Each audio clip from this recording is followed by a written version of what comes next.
He was the first to write with a pen. He was the one who taught us to use the currency of gold.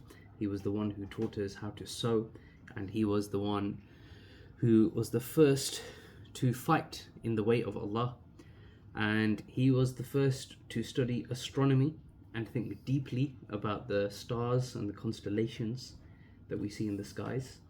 And this is the story of a prophet who we don't know much about his trials and tribulations, but we know a lot of details about his character and the type of person he was, and how much detail some of the things that he did in his life, and that is Prophet Idris alayhi salam. So, assalamu alaikum. This is a series of videos that I'm recording with my son Salahuddin. My name is Idris, Muhammad Idris, and these stories are here to act not just as stories, bedtime stories that you just read or listen to. These are practical stories where we can draw lessons from, and me and my son, we try and analogize, and we try and talk through as many examples as we possibly can while we narrate these stories. So just in case you're trying to get to grips on which story we're on right now, or where we are in the stories of the prophets, feel free to go right back to the beginning, where we start off talking about Adam alayhi salam before he came to earth. So that's where everything begins. So in this episode, we are going to be going over the Prophet Adam alayhi salam, Prophet Idris alayhi salam, who was very well known for several characteristics, for being wise, calm, a deep thinker. He also was known as as-Siddiq, which is the truthful one. It was a characteristic and a nickname that was given to Abu Bakr, as-Siddiq. And he was also known that he also was known for his activities in da'wah, in terms of calling people to Islam, and he traveled far and wide to invite people to Islam. And this was one of the things that as a prophet you would do, but this was something that he did, as in traveled far and wide to make sure that he passed the message as much as he possibly could. So to start off, Salahuddin, do you want to tell us a little bit about what you know? So Prophet Idris, he was first born in Babylon, and then he went to Egypt. He traveled to Egypt, and he had quite a few followers, like roughly around 1,000 people. Okay. And then he was the first astronomer, scientist, first person to fight the way of Allah and other stuff, and Allah gave him that knowledge, so after that he's able to it can help him with the message. That's right. So he had he actually gave us a lot of things that he's first person to write with a pen. First person to write with a pen. First person to sew clothes. He you can imagine, like when you do something to help someone. Yeah. It's you get, it's called sadaqah jariyah, yeah? Yeah. So if you teach somebody how to do something and you help them, and then they're able to continue that, this is considered sadaqah jariyah. So when you consider the Prophet Idris, him teaching us and everything that he did to pass on, this is sadaqah jariyah for him. So you can imagine how much reward he's getting, because he was one of the earliest people on earth. I think he was, if I remember he came when Prophet Adam alayhi salam was about 300 years old. Roughly. Yeah. And he you can imagine, because he was so early on in the generations of the world, there's a lot of things that we know today and things that we do today that he's the one who taught us how to do them. Before that, nobody knew how to do it. So he was known as the wise one. He was known as the one who would persevere the most as well. He was the first person to write with the pen. Yep, and study mathematics. So he Geometry. taught us how to count. His and how to tell the time of the day as well. That was another thing that he taught. And also, you know how you said he used to sew clothes, like he used to make clothes, but because he really wanted to go to Jannah, so he never stopped doing his dhikr and his salah. Yes. On the thing, well, when he was sewing the thing and he forgot to do it, he'll rip the whole, he'll rip whatever he's done, and If then he start didn't over remember again. Allah while he was sewing, Yeah, he'll Yes. rip all over and he start would. again. He would remember Allah often and mention His name in literally everything that he did, and it makes you think, doesn't it? Because everything that we do and all the blessings that we have, they are all from Allah subhanahu wa ta'ala. And Prophet Idris, he was very grateful for it, and he constantly remembered Allah in every single thing that he did. And if he forgot, or if he forgot to mention his name, he would start the whole thing again, because I don't know why exactly, but I'd like to think it was because maybe he thought there were fewer blessings in something when you don't remember Allah's name when you do that. So do you ever question yourself?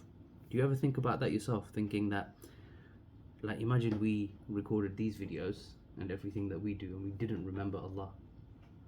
It'd be harder to do, yeah?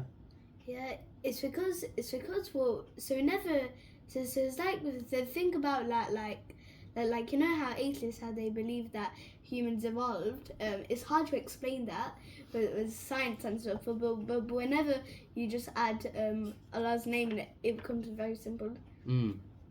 What about evolution? Huh? What about it? Evolution. Tell me about it. Tell me what they say. So they believe that humans evolved. So first it was a gorilla, then some kind of like really hairy human, and then after that it was like a normal human. Yeah.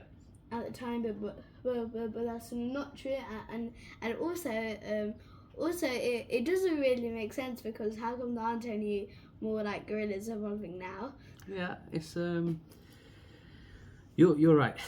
I think there's the thing with this theory is that it's people trying to make sense of the world when they start with the premise, where they start with the idea that, okay, they don't believe in Allah subhanahu wa ta'ala, and then they try to explain how did everything come about.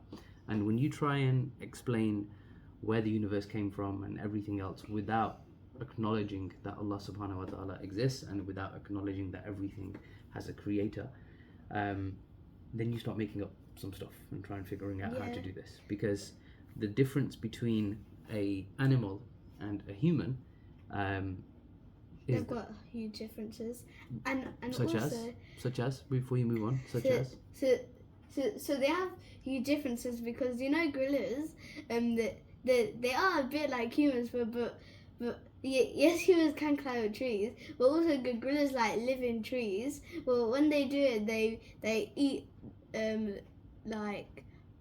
are they what's it called again? Herbivores? Possibly. I don't know. You tell me. I think they're herbivores.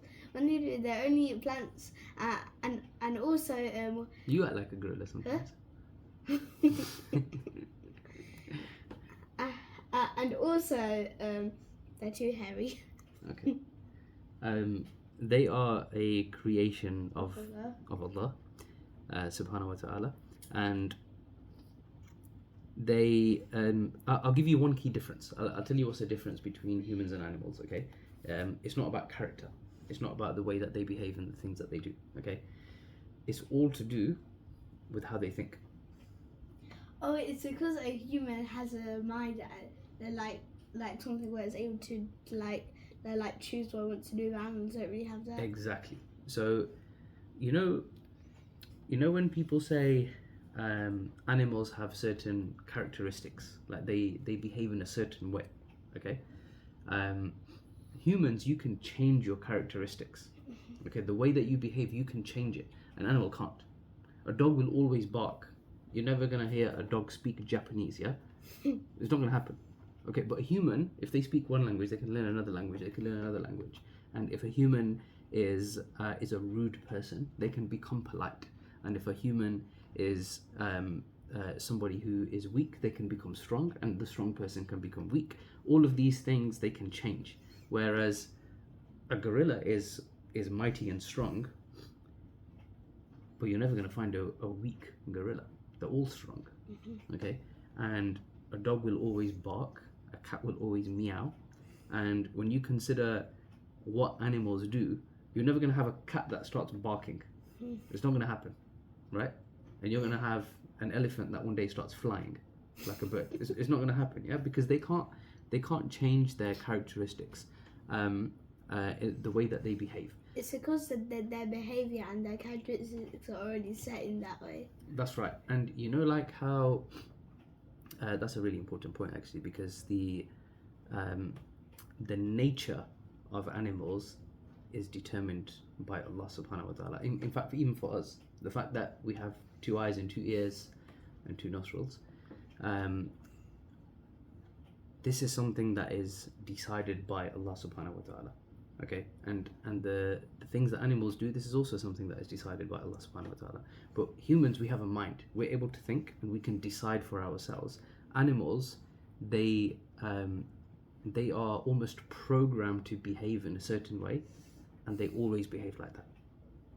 Okay, do you think there's ever going to be a time where, let's say, a pigeon is going to be as tall as you and can stand up as tall as you as well? No? Do you think it will ever be able to speak in English like me and you, or speak with us? No. What about a parrot? No. Have you heard parrots talk? No. You've not heard them talk? No. Okay. Parrots can imitate sounds. Or they're able to copy them. Yeah. So you can say something and they can copy you. Okay. So that's the main difference between humans and animals. Okay. And also humans can't really lie. So imagine like someone says something really fast that you're not going to know what they say, and you're not able to repeat it. Yes. And parrots probably won't be able to repeat it. That's right. Let's carry on. Tell me what else you know about Prophet Idris. So you know how I said he used to start all over again if he forgot to remember Allah, and then that helped him to become like a really knowledgeable person, and someone who's really close to Allah. And then when he was going to die, he had an angel as a friend. So he asked his friend, who's an angel, to take him up to Allah to request for a longer life. Can we hold this story? Okay. Because this is towards the end of his life. Can you tell me something else about Prophet Idris? We're going to come back to this story. So he was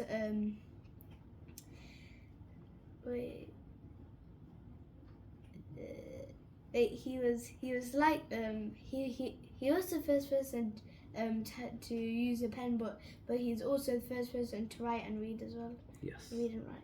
That is right. And he taught us how to do that as well. So, you know, when you consider all of the things about Prophet Idris, you come to realize that not only did he remember Allah subhanahu wa ta'ala often, but he also went to seek knowledge, and he went to spread his knowledge as well. He didn't stop. That was something that he continuously did over and over again.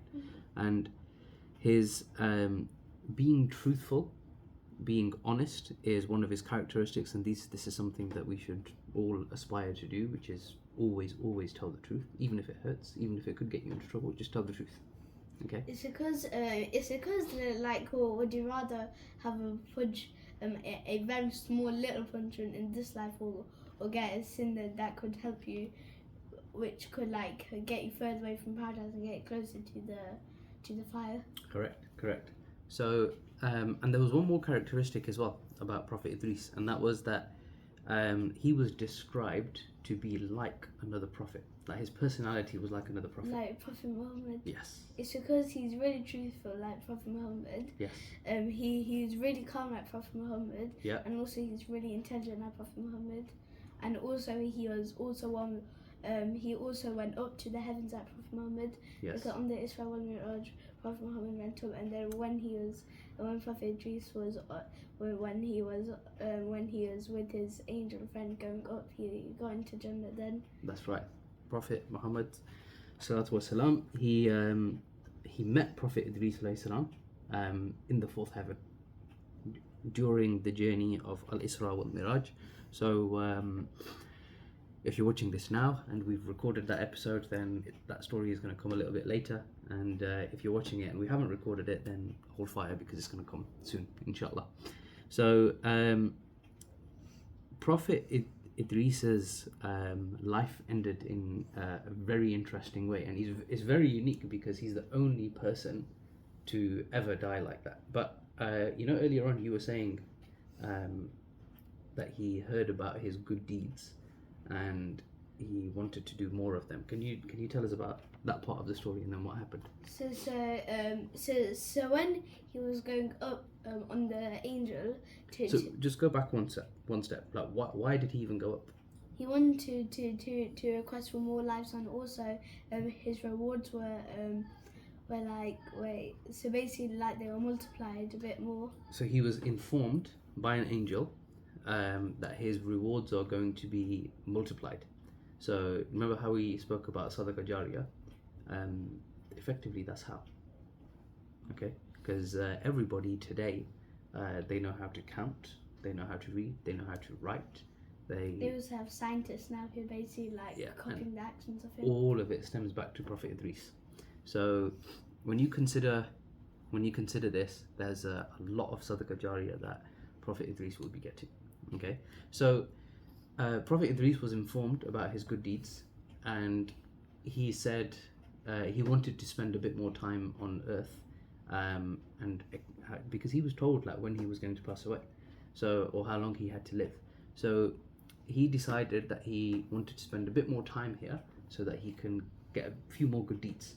Okay, he wanted to please Allah even more. Like, can you imagine being a prophet? You already know that you're going to go to heaven, and then you still want to do more to please Allah. Yeah, and that's also some of the companions of Prophet Muhammad, like the Ashra al-Bashar. They would also do the same thing, because even though they're guaranteed for paradise, so some of them were even scared that they're not going to make it to it. That's it. We have to be so grateful for what Allah subhanahu wa ta'ala has given to us. So okay, let's carry on. So the Prophet Idris wanted to request a bit more time on earth, and then what happened? Who did he speak to? So when he was going up, who did he speak to though? The angel of death. No, but how did he get to the heavens? His friend.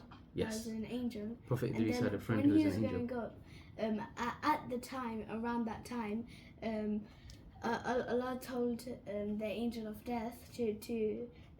But before it got there, before Prophet Idris got to the fourth heaven, because that's where he was. Do you remember the story of Al-Isra wal Miraj, where there's a gatekeeper for every heaven? And you have to go to each one, and you ask for permission to go through, and then you go to the next one, you ask for permission to go through, and you keep going like this until you... Okay, so he went through the same process, and this angel friend that was carrying Idris on his back, alayhi salam, they went through this process as well, and then in the fourth heaven, they bumped into the angel of death. And then what happened? So very little bit more back when they were going up, Allah told the angel of death to take Prophet Idris's soul away in the fourth heaven, and then the angel of the death was confused. He was thinking, how on earth am I supposed to take it away in the fourth heaven when he's on planet Earth, in the world? And then when he was going down, he met him there, and then they had a little talk about he was saying. So the angel of death was talking to his friend, and then and he was asking where is Idris, and then he told him that he was on his back, and then after that, that's when the angel of death took his soul away. Correct. So he's the only person who's buried in Jannah, and also it's not even like we can even visit his grave because it's already in a better place. That's right. So you know there's the verse of the Qur'an that Allah subhanahu wa ta'ala revealed where he said that we have elevated him to a high status. Many of the scholars say this is what it's referring to, that he was he's the only person to pass away in Jannah. Okay. What's your favorite part about Prophet Idris? What stands out to you?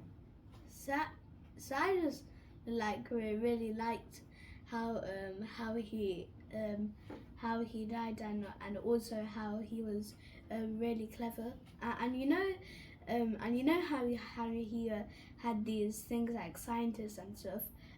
Allah wanted him to, like, if Allah didn't want him to have that, wouldn't have happened. And also I have a plant here. If Allah didn't want it to grow, then it would have grown. This is Salahuddin's plant that he received from school, and we received this about a week ago, and that's how much it's grown now. So with the permission of Allah. So you make an interesting point there, that nothing happens without the permission of Allah subhanahu wa ta'ala. So Prophet Idris was a man of wisdom, a man of action, a man of writing, a man of remembrance. He would remember Allah subhanahu wa ta'ala often. And even though we know little about his story in terms of the challenges that he faced, the things that we do know about him that we know through the Qur'an, they're really powerful lessons. And I think one of the things that everybody can take away, including us, is that we should remember Allah subhanahu wa ta'ala often in literally every single thing that we do, because there's nothing that we do that is without the permission of Allah. Okay?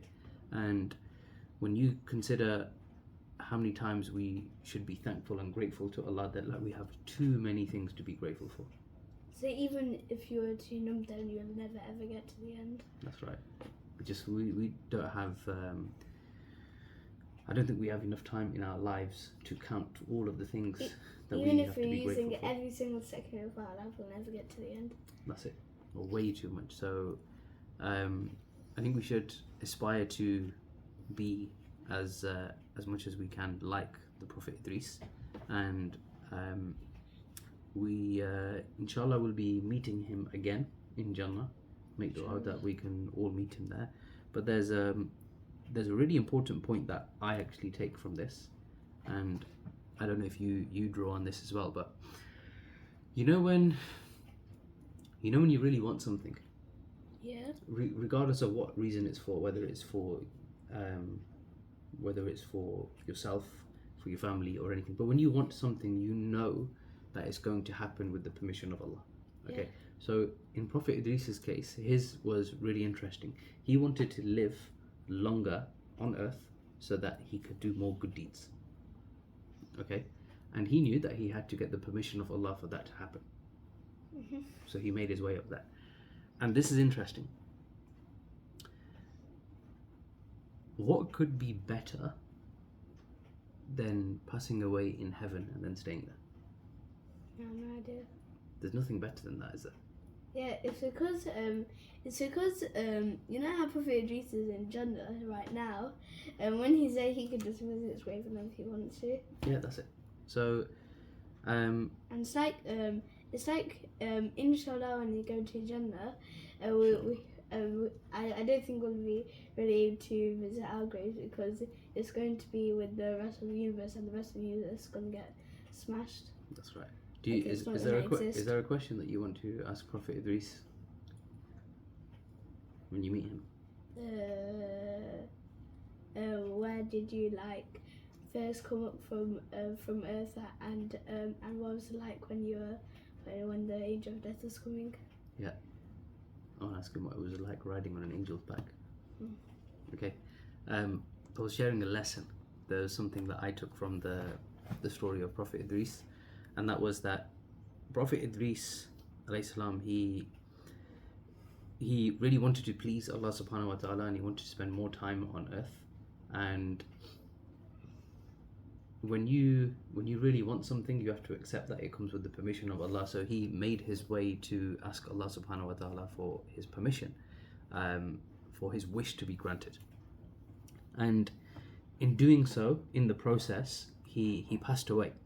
And what an amazing way to die, which was that he passed away in heaven, in Jannah, in the fourth heaven, and he stayed there basically. He's the only person for that to happen. So the lesson that I take from it is, whatever you want, Allah subhanahu wa ta'ala will always respond to the thing that you want. He'll always respond, okay? But what he responds with will always be better than what you might actually want. So he might give you the thing that you want, but if he gives you something else, it's going to be better for you.